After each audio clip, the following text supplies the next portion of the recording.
Yang terhormat Ibu Rektor Wilayah Persita, yang kami hormati Bapak Warid, yang kami hormati Bapak Ahmad Idrus selaku dosen praktisi yang hari ini bersama kita, yang kami hormati seluruh mahasiswa Institut Teknologi Pertanian dari Lintas Prodi.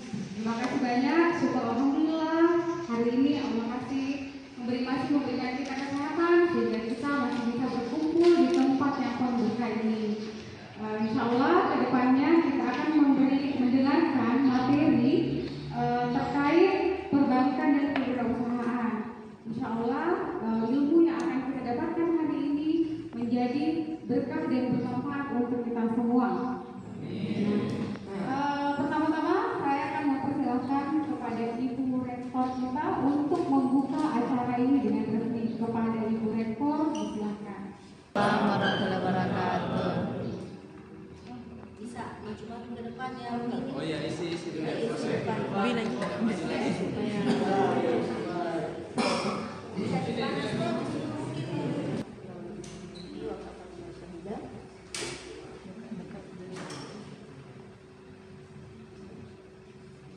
Kemudian ketua prodi dan khusus tamu kita hari ini sudah ada tiga sempat belum ya? Ya, tapi insya Allah mudah-mudahan ke depan bisa kita ajak ya sebagai dosen praktisi ya di ITP dulu pelajaran pertanian. Terus saya pikir kemarin ini, tapi lulusan IPB kan, udah PSP-nya IPB dan UNHAS ya. Jadi mungkin nanti tidak diperkenalkan oleh diperkenalkan. Auditor itu udah gampang menjadi auditor ya. Jadi kalau auditor itu sudah levelnya tuh sudah tinggi. Kalau auditornya hubungannya sudah ke BI, nanti beliau menjelaskan riwayatnya. Terima kasih atas kehadirannya Pak Ahmad Idrus dan juga sebagai Direktur Utama BPR GMJ Kabupaten Tanggerang. Nah, dan yang saya hadir pada kesempatan ini,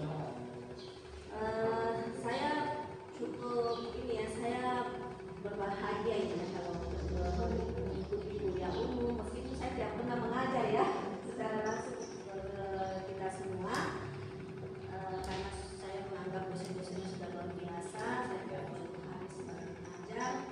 Saya kan basicnya biologi ya, dan saya kira dosen-dosennya banyak biologi. Tapi saya kalau ikut kuliah ilmu ini melihat wajahnya Bapak Ibu semua, adik-adik semua, saya sangat bahagia ya, sangat bahagia karena saya berharap nanti ITP ini akan meneruskan ya sumber daya manusia yang nanti akan ikut berkontribusi membuat Indonesia ini maju. Saya melihat punya wajah-wajah optimis ya, optimisme ya.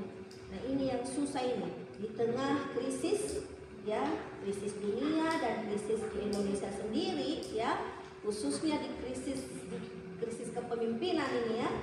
Ini kita tetap hadir ya dengan wajah optimis, dengan semangat yang luar biasa ya, berupaya untuk berkontribusi untuk Indonesia ya. Nah, ini karena itu saya kita tunggu ini, mudah-mudahan tahun depan kita sudah bisa meluluskan ya Pak. Amin. Warik ya, insya Allah mudah-mudahan kita sudah bisa meluluskan dan kita sudah bisa membuktikan apa yang menjadi visi misi kita ya, bahwa ITP akan meluluskan sumber daya manusia yang tidak menjadi beban bagi Indonesia, yang tidak menjadi beban bagi pemerintah. Artinya apa? Tidak menjadi pengangguran.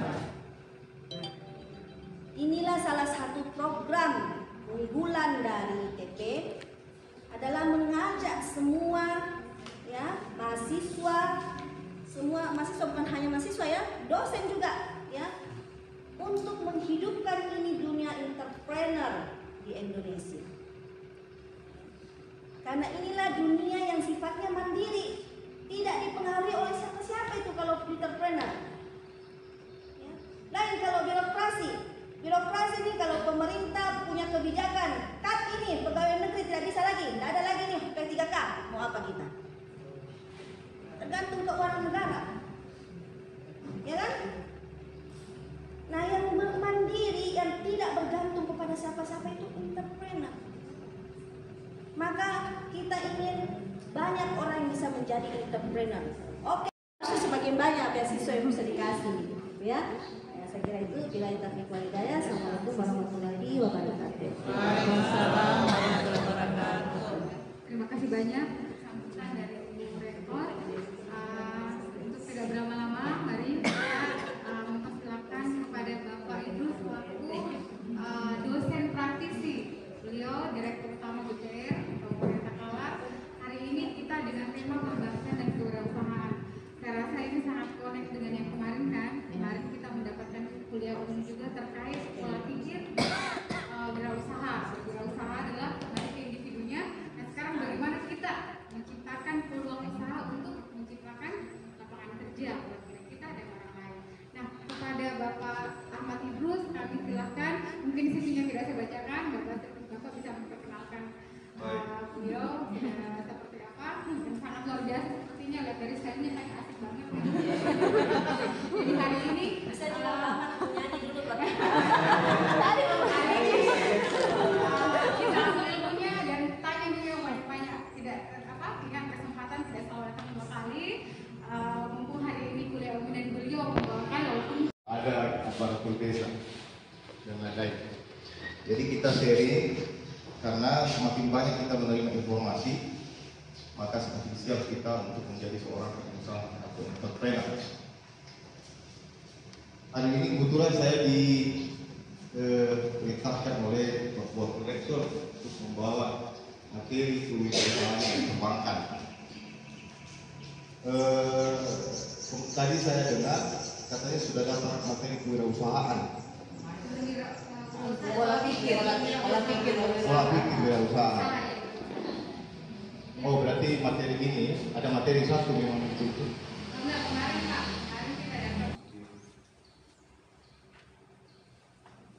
Setahu saya, sepengetahuan saya, wirausaha itu sebenarnya bukan profesi, bukan sebuah profesi, tetapi sebuah mindset, sebuah pola pikir.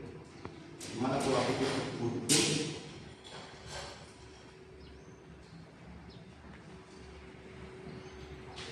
pola pikir tersebut itu bisa datang dengan sendirinya atau bisa juga dibentuk. Dan kebanyakan memang mindset wirausaha itu di daerah kita, di negara kita itu tidak dibentuk. Tapi biasanya datang dengan sendirinya. Ya. Saya punya namanya ikan cakalang suit.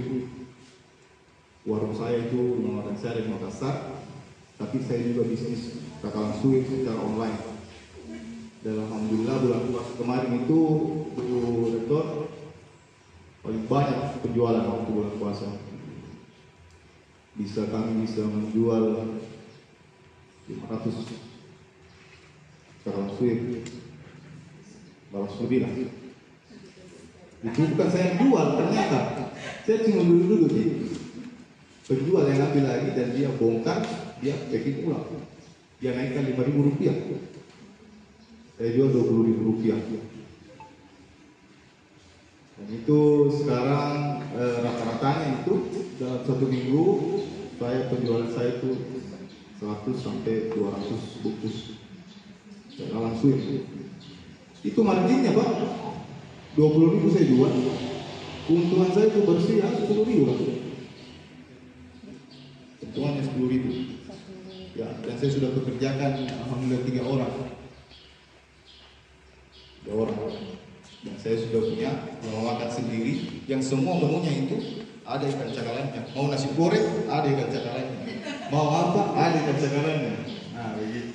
Karena kita harus makan ikan supaya kita bisa. Saya di Talas Salapan di sana dekat Unismi. Memang saya yang makan semua itu mahasiswa. Murah meriah, tidak mikir. Nah, jadi walaupun saya teman-teman, saya sudah jadi karyawan, tapi saya selalu berpikir untuk menjadi pengusaha. Karena itu tadi pola pikir yang harus kita bentuk. Apakah kita mau menjadi orang yang disuruh-suruh seperti Bu Rektor tadi bilang bahwa kita mau seperti birokrasi yang sedikit-sedikit main cut, sedikit-sedikit main ini, sedikit-sedikit geser. Ya pasti nggak enak itu dalam sini, tidak enak itu. Nah, bagaimana caranya? Ya harus kita berdiri sendiri dengan kaki kita sendiri, supaya kita bisa menentukan nasib kita sendiri. Itulah mulianya seorang entrepreneur. Nah, cita rasa seperti ini, kalau teman-teman tidak miliki, tolong miliki segera. Karena tanpa itu, maka apa yang kita pelajari hari ini, itu tidak akan terwujudkan semuanya. Bahkan kami dari perbankan, langsung terbaca Pak. Begitu Anda masuk kantor, ini pengusaha. Oh, Anda pedagang. Anda pakai pelatalan. Ini aerodinamika. ini ketahuan itu. Kenapa? Karena Anda membentuk profil Anda dari cara Anda berbicara, dari cara Anda menawarkan, berpikir, mengajukan pinjaman, mau menabung, mau apa, itu akan kelihatan profil Anda itu di perbankan. Oh ini Pak, main-main nih. Oh ini memang kalau kita biaya ini Pak, 3 bulan ini dia selesaikan. Dan itu sudah dibuktikan di BPR, Bapak Ibu, teman-teman. Ketahuan semua. Ada juga yang lolos orang 1-2 orang karena memang jago sekali membuat profil dia, menipu kita. Tapi itu menjadi pelajaran lagi bagi perbankan. Oh, dalam yang kayak begini nih, tahun depan insya Allah tidak bisa lagi lolos. Itulah profil yang saya bahas tadi. Nah, visi dan misi saya itu, ibu-ibu, teman-teman, sorry. Saya punya mimpi tinggi sekali bahwa saya harus punya keuntungan 3 miliar dalam 1 tahun. Itu mimpi saya. Punya banyak bisnis kuliner, punya banyak teman dan saudara, dan bisa bangun masjid minimal 1 kali dalam 1 tahun. Itu kita punya mimpi. Kadang orang ketawai, kadang orang sepelekan. Tapi entrepreneur, yang membedakan entrepreneur itu dengan orang biasa itu mimpi Pak. Mimpi. Kalau orang biasa itu mimpinya paling MX, iya, atau Pajero, atau Honda Brio. Kalau entrepreneur tidak. Mimpi saya itu saya mau beli bus besar atau bintang timur. Atau saya mau beli ototek, Panzer. Supaya tidak ada lagi yang bisa menghalangi saya di jalanan. Yang mendukung dirinya untuk menjadi seorang entrepreneur. Jadi menjadi seorang entrepreneur itu, teman-teman, susah juga kalau kita sendiri. Kita sendiri mau jalan, semuanya kita mau lakukan sendiri, susah. Itu sudah terbukti nih. Susah sekali untuk menjadi pengusaha itu kalau kita hanya sendiri. Selalu kita butuh pertolongan dari orang lain. Pertolongan dari sesuatu yang ada di sekitar kita. Dan kita harus manfaatkan itu. Nah, siap. Siap. Di sini yang saya mau tanyakan, bagaimana kita bisa menciptakan suatu usaha kita ini dulu tahu kira-kira apa kekuatan daripada usaha kita ini untuk ke depan. Di sini yang saya mau tanyakan, apakah kira-kira ataupun tujuan utama kita untuk berwirausaha tadi sudah dijelaskan bahwasanya keuntungan.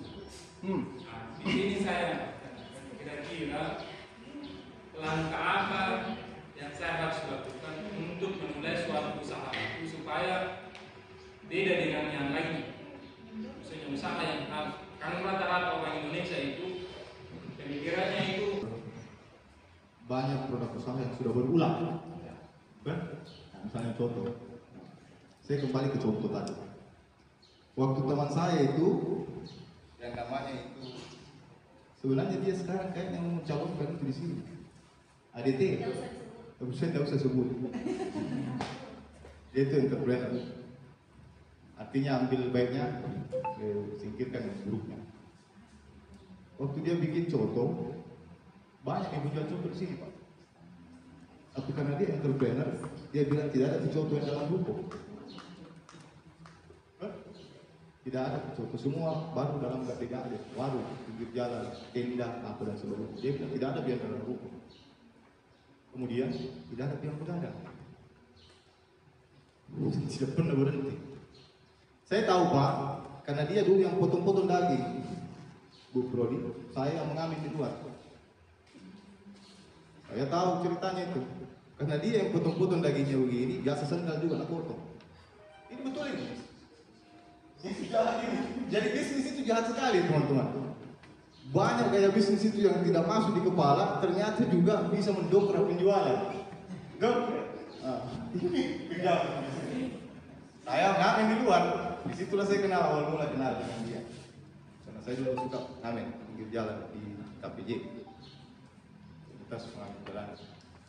Itu tadi perbedaannya, karena dia pola pikir mindsetnya itu entrepreneur, dia tidak mau lagi bikin contoh itu pakai tenda. Dia pakai ruko. Otomatis yang masuk ruko itu tidak sembarang juga, Pak. Orang-orang naik mobil datang dan dia siapkan parkir. Yang paling pertama itu seingat saya itu contoh lain di belakangnya mau kena tukang. Ini contoh kasus. Nah, itu yang pertama. Yang kedua, dia bilang sama saya mau bikin restoran yang isinya itu anak muda di dalam tapi makan ikan. Bukan lagi makan makanan kayak Kentucky apa. Orang dia pilih-pilih ikan. Udah, baru dia suruh makan. Dan itu kejadian sekarang. Anak-anak muda yang pacar-pacaran itu di Makassar, apotak-potak itu ngande juga. Lanjut. Makan ikan. Jadi saya mau bilang begini. Pertama, tidak semua produk yang ada itu, Pak, yang sudah berjalan sekarang, itu tidak bisa dikembangkan lagi. Nah, bagaimana caranya? Tugas teman-teman belajar di sini, kuliah di sini, dan yang paling penting tadi ketiga adalah berbanyak bergaul dengan yang berhubungan dengan entrepreneur itu. Bagaimana membentuk jiwa-jiwa entrepreneur itu termasuk perbankan. Nanti saya jelaskan di belakang kenapa kita harus mengenal bank.